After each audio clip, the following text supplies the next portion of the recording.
এই জোটের বাইরে যারা রাজনীতি করছেন, আপনাদের কাছে নূতন নূতন আবিষ্কার করছেন, আপনাদের কাছে কার্ড বিতরণ করছেন, আপনাদেরকে শুভঙ্করের ফাঁকি দিচ্ছেন।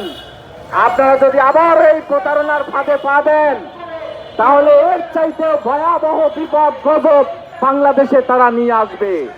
তাই বিনয়ের সাথে অনুরোধ করছি, বাংলাদেশের মা বোনেরা সিদ্ধান্ত নিয়েছে, যুবকেরা সিদ্ধান্ত নিয়েছে, 11 দলীয় জোটকে, দাঁড়িপাল্লার প্রতীককে এবং শাপলা খলিকে এর সাথে যারা জোট করেছে প্রত্যেককে বিজয়ী করে পার্লামেন্টে পাঠিয়ে বাংলাদেশের বুকে একটি সমৃদ্ধশালী রাষ্ট্র, পৃথিবীর বুকে একটি সমৃদ্ধশালী রাষ্ট্র তারা প্রতিষ্ঠা করতে চায়। এই বাংলাদেশের জনগণকে যদি সুখে থাকতে দিতে চান এবং নিরাপত্তার সাথে বসবাস করতে চান, তাহলেই কেবল আপনারা সঠিক সিদ্ধান্ত নেবেন। আল্লাহ রাব্বুল আলামিন সে কথাই বলেছেন, তোমরা তোমাদের সমর্থন যদি সৎ এবং যোগ্য লোককে দাও, তারপরে তারা যদি ভালো কাজ করে, তাহলে তার একটা অংশ তোমরাও পাবে।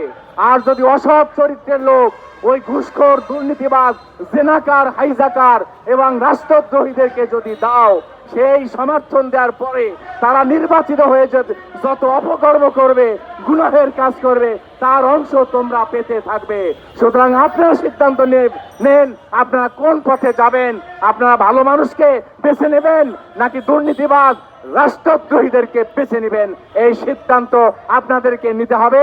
আপনাদের সকলকে আগামী 12ই ফেব্রুয়ারি সত্যের পক্ষে, ইসলামের পক্ষে বাংলাদেশে জনগণ যে গণজোয়ার সৃষ্টি করছে, সেই দাঁড়িপাল্লার প্রতীকের পক্ষে সমর্থন জ্ঞাপন করে আগামী দিনে একটি শক্তিশালী বাংলাদেশ গঠন করার উদাত্ত আহ্বান জানিয়ে এবং আমাদের সীমান্তে ফেলানির হত্যাকারী ওই সমস্ত আধিপত্যবাদের পক্ষে যারা কথা বলে এবং ভারতের কাছে ঈমান বন্ধক রেখে যারা বাংলাদেশে রাজনীতি করতে এসেছে, এই 17 বছর পরে বাংলাদেশের মানুষকে আবার ভেলকিবাজি করছে, এই ধরনের হাঙ্কি ভাঙ্কি আর আমরা সহ্য করব না।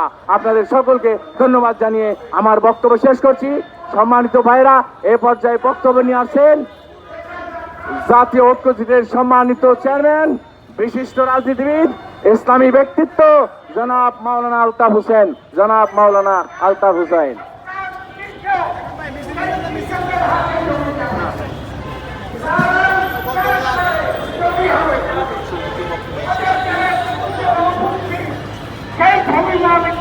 বিসমিল্লাহির রহমানির রহিম।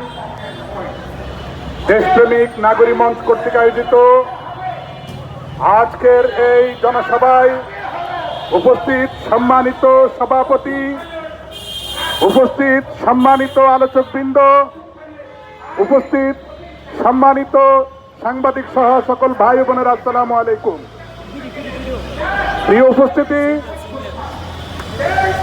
আমরা এমন একটি সময় আজকে জাতীয় প্রেস ক্লাবের সম্মুখে দাঁড়িয়েছি, যেই সময় অত্যন্ত বাংলাদেশের জন্য একটি ক্লান্তি লগ্ন। অর্থাৎ আর দুদিন পরেই এই জাতির ভাগ্য পরিবর্তনের সময়, আর দুদিন পরেই সেই 71 থেকে এ পর্যন্ত আমরা যেই নির্যাতিত, নিষ্পীড়িত ছিলাম, জুলাই আগস্টের পরেই যেই সুযোগ মহান রব্বুল আলামিন আমাদেরকে দিয়েছে, সেই সুযোগের সত্যিকারে প্রতিফলন ঘটানোর সময় সেই ঐতিহাসিক 12ই ফেব্রুয়ারি।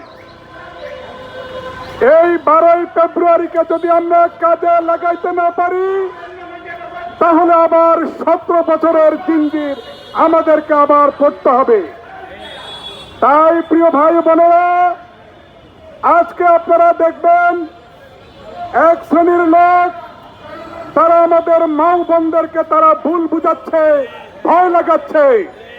তারা বলে, যদি তোমরা ভালো প্রার্থীকে ভোট দাও, যারা হ্যাঁ ভোটের পক্ষে কাজ করে, যারা এই দেশকে পরিবর্তন